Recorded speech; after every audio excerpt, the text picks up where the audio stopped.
Hi everyone, I'm Nicole Guillaume with Guiding Echoes, the channel and Facebook page that is devoted to your spiritual and personal growth.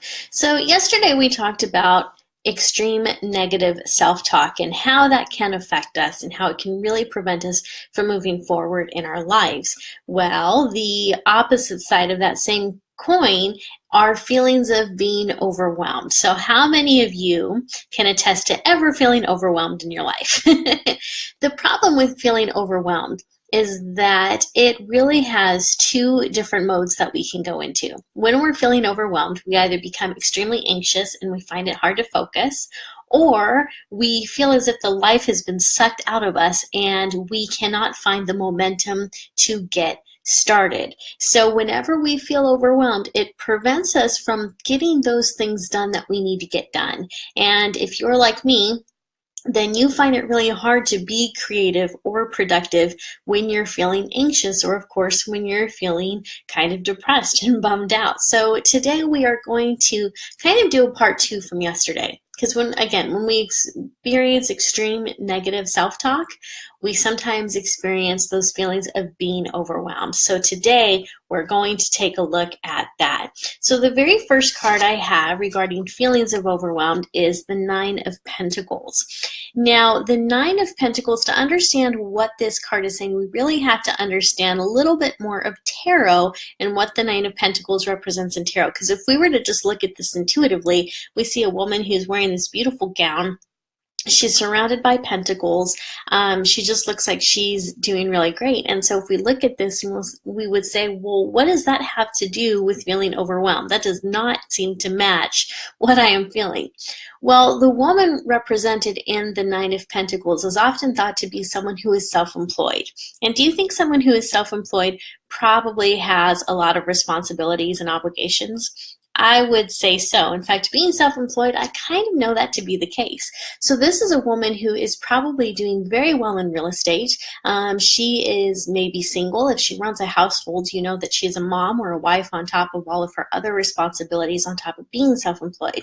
So this card is speaking to this situation, to all of the different hats that women wear, especially, I would say, although, I don't want to disgruntle the men. Of course, they have a lot of things going on too. So when we see this Nine of Pentacles card, what also pops out to me is that outer persona that we put on that makes it look as if everything is great, right? We don't see what is happening in her life. So we don't see what is happening in her background. This is just a snapshot of her life. I think if we were to pan over to her house, we might see that her kitchen is a mess. Her kids are constantly fighting. So this is just that snapshot of success that we're looking at. And so often in our lives, we have this snapshot, we have this persona, we have this mask that we wear for our friends and our coworkers and even our family members. And they may look at us and think, wow, that person really has their life together. And they have no idea that in the background, that behind all of that is absolute chaos. So this card is really speaking to the facade, the glamour of everything looking okay, of playing that part, when in actuality we have all this chaos happening behind us. Okay, so the next card we have represents the challenge in that situation, and here we have the Tower in reverse. So when the Tower is right side up, this speaks of chaos, right? This is all the chaos we were just talking about. But in reverse, this tells me that it's more of the inner chaos. It's that inability to focus on one thought at a time, to separate our thoughts, and to really kind of, I want to say, throw ourselves into just one endeavor. So this could be a card that's saying it's hard for us to get organized. It's hard for us to stay focused, because we see that with this being in reverse, the chaos is more or less inside of us and not so much outside of us. Of course, as you may know, whenever we have those chaotic feelings of overwhelm inside of us, they do seem to manifest in our outer world too, because we get to a point where even the simplest tasks seem as if they are too hard to take care of, right? Okay, so the next card I have for you represents the advice, and I'm not going to lie, this is going to be hard for a lot of us, all right? So It looks nice and innocent, right? We've got the sun. So the sun is typically a card of warmth and joy. But guess what? In this reading, it's a little bit different. So when we think of the sun, we also think of shining the light, right? And so this is about shining the light on those core beliefs that are causing us to feel overwhelmed. Because the truth is, we may be looking at all these different tasks that we have to do. For example, I am creating an online course and it has me feeling overwhelmed because I have so much to do. I have taught this course before. I am just teaching it in a different vicinity and I'm making changes to it. But it feels very overwhelming to me. And so what I need to do is stop and ask myself, okay, what are the underlying beliefs in this course? I've taught it before. I know what I'm talking about. So why is it suddenly so difficult to do this thing that I've done before? And when we are willing to stop and really take a deep breath in and look inside of ourselves and find those beliefs, they will show up. And what's really interesting is a lot of those thoughts, a lot of those beliefs can be pinpointed to an area or to a time of our childhood. Because look at the little boy on the horse. He looks to be about, what do you think? Maybe around 10? You think he's around 10 years old? So those beliefs that prevent us from moving forward, those beliefs that keep us feeling overwhelmed and anxious, are usually the foundation of something that was told to us, said to us, done to us, or presented to us when we were kids. So for me, I grew up in a household where spiritual matters were not discussed, unless it was in the Bible. You know, I grew up in a very, very Christian fundamentalist home. So psychic matters were not something that we discussed. It was not something that was even entertained in our household. So a lot of times when I go to create a spiritual course and I keep hitting this block and I find that it's hard for me to put anything down on paper, I breathe into it, I look for those beliefs that are holding me back, and I often find that it's something that was said to me during my adolescent years. And so that could be the same for you. And it doesn't necessarily have to do with your intuition or anything spiritual, of course. This could be something that is blocking you from having healthy relationships. It is something that is blocking you from having that in-depth conversation that you need to have with your kids. I think that for a lot of you, I feel like a lot of you moms out there are watching this, and I feel like you're kind of going back and forth with the conversation that you want to have with your child. And I feel like for so many of you, you actually want to compliment your kids. You want to talk to them about the things that they enjoy in life, but you're kind of afraid of the eye rolling, or you're afraid that, you're going to be rejected somehow.